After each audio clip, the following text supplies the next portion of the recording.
Can you guys hear me? I'm pretty sure that was the issue. So we're going to be talking about injuries and ways to combat these injuries, ways that you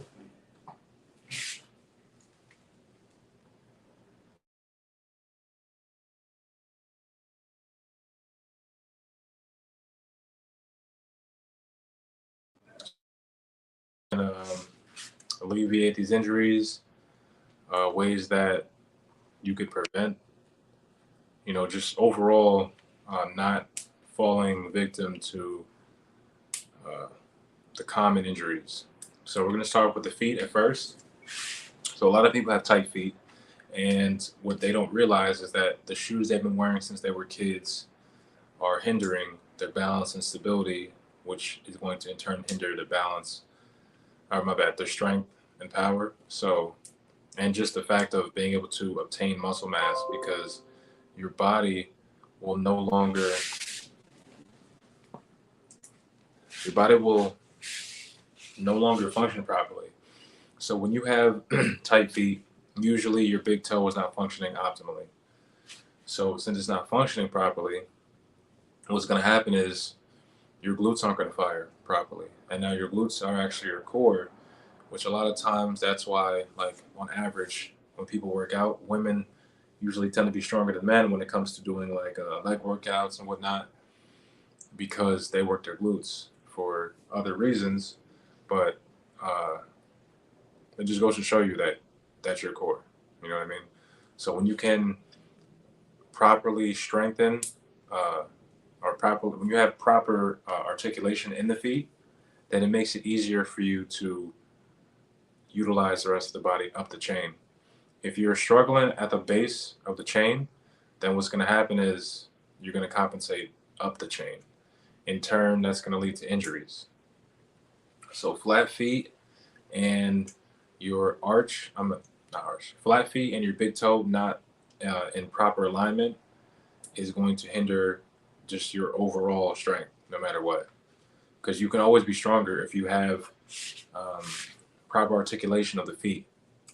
A lot of people don't realize this, or they may not. They may not really care. And most of us don't care until it's too late. Not that it's too late, but until we get injured. You know, I know I didn't until I started walking with a cane when I was 25. So, you know, that's not something you wanna experience.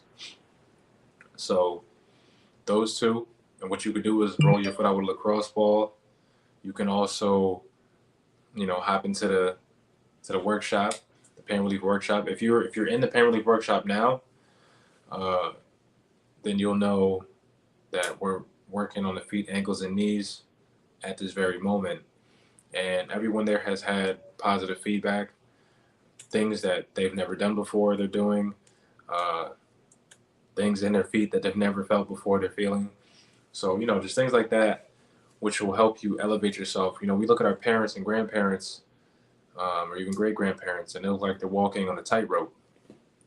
Now, that's because they haven't trained at all. And it's when I say trained, or they haven't moved at all. They haven't moved in a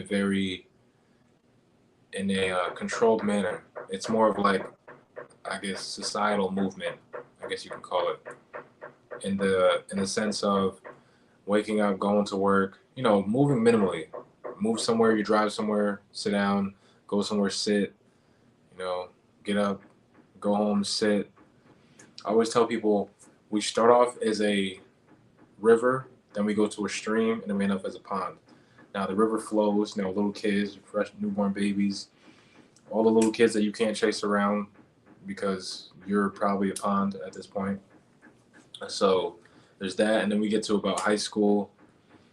Those that aren't working out or that aren't in extracurricular sports that just maybe play video games or whatever the case may be, sitting down a lot. Those are like the streams, and then it just goes from there. By the time you hit 30 years old, you've been a stream. You feel like you're 50. I see it a lot in some of the people I went to school with, and just overall people in general. And then from there, when you hit that pond, that's when it gets dangerous, and the disease starts to show itself when your body can't really do too much for not do too much for you, but it's like it's been compensating for you for so long.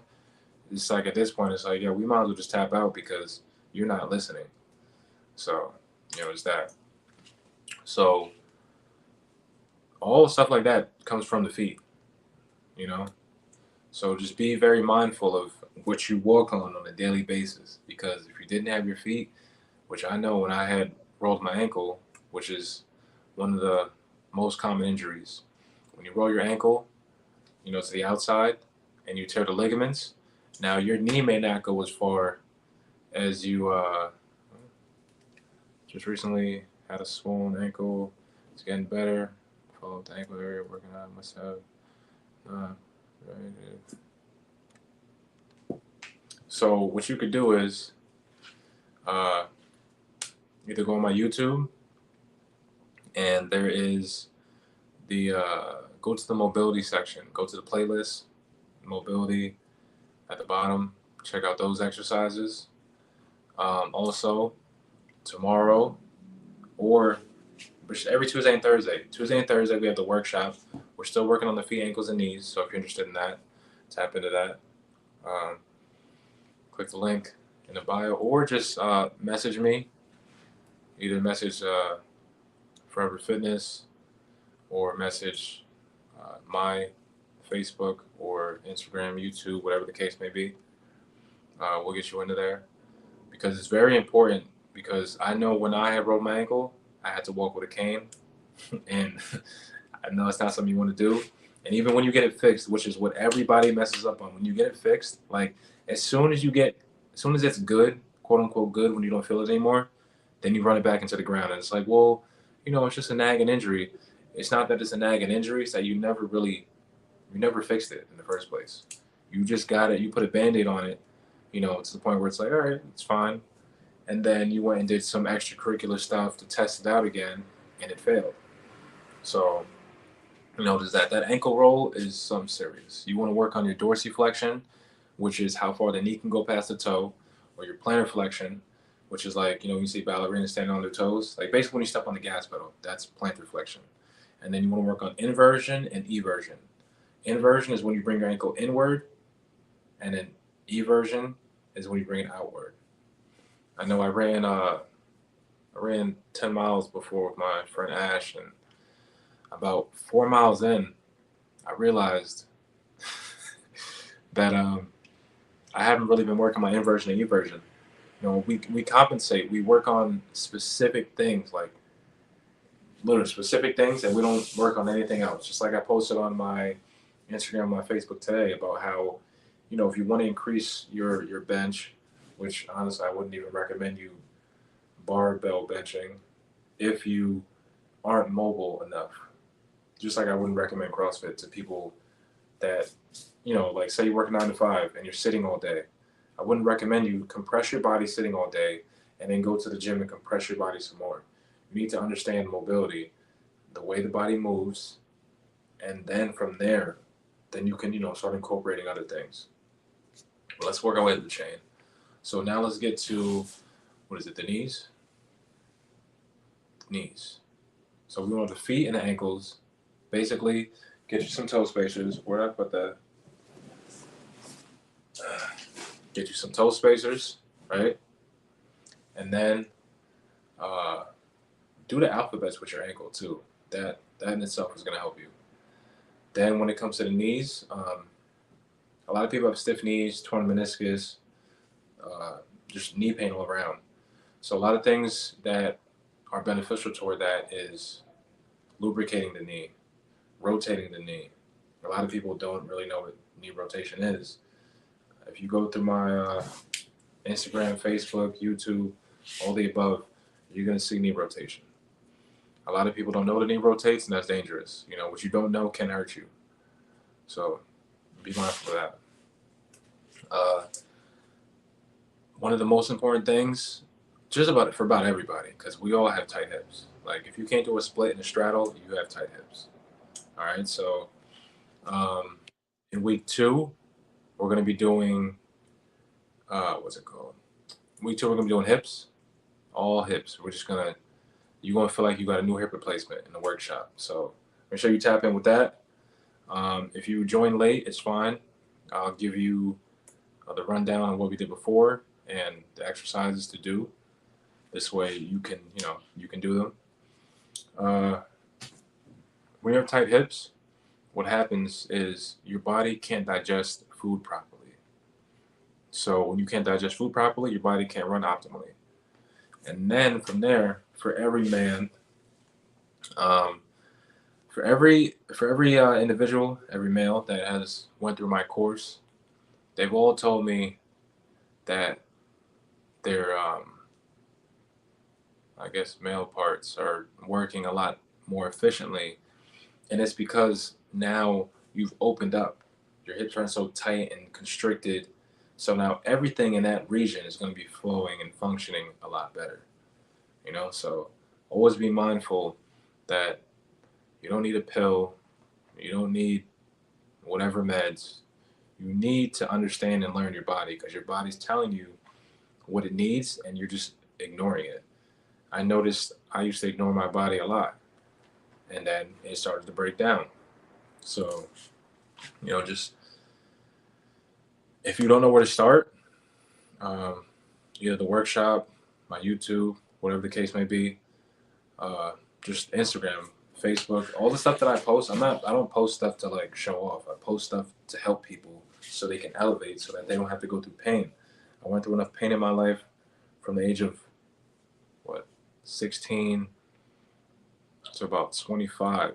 And then that's when I was like, yeah, I got to do something about this because I'm not going to make it to 50. And now I see why people really don't make it to 50 because they never get sick and tired of being sick and tired when it comes to pain. Like, I like positive pain, building pain, not aching pain. That just shows me that my body's falling apart and one day it's over, so any questions?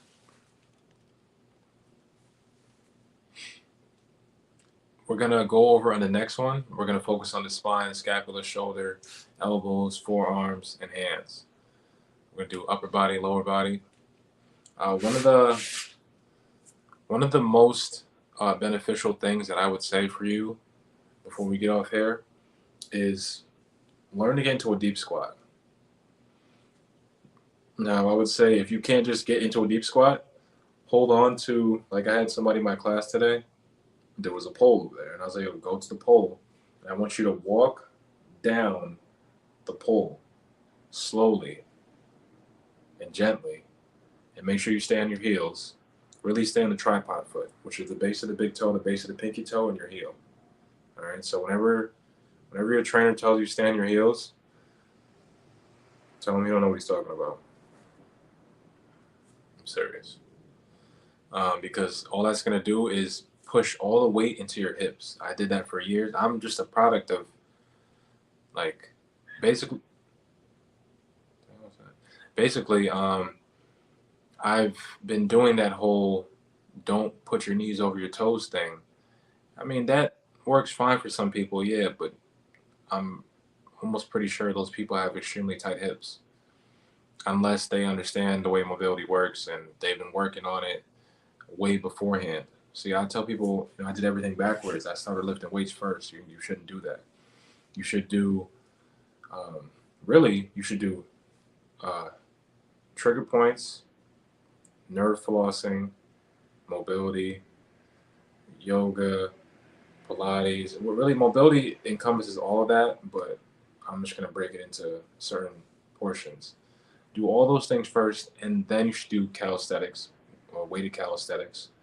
And then from there, you can lift weights. So just be mindful of that. And if you looking for a way to start and not really sure where to go, tap in with me.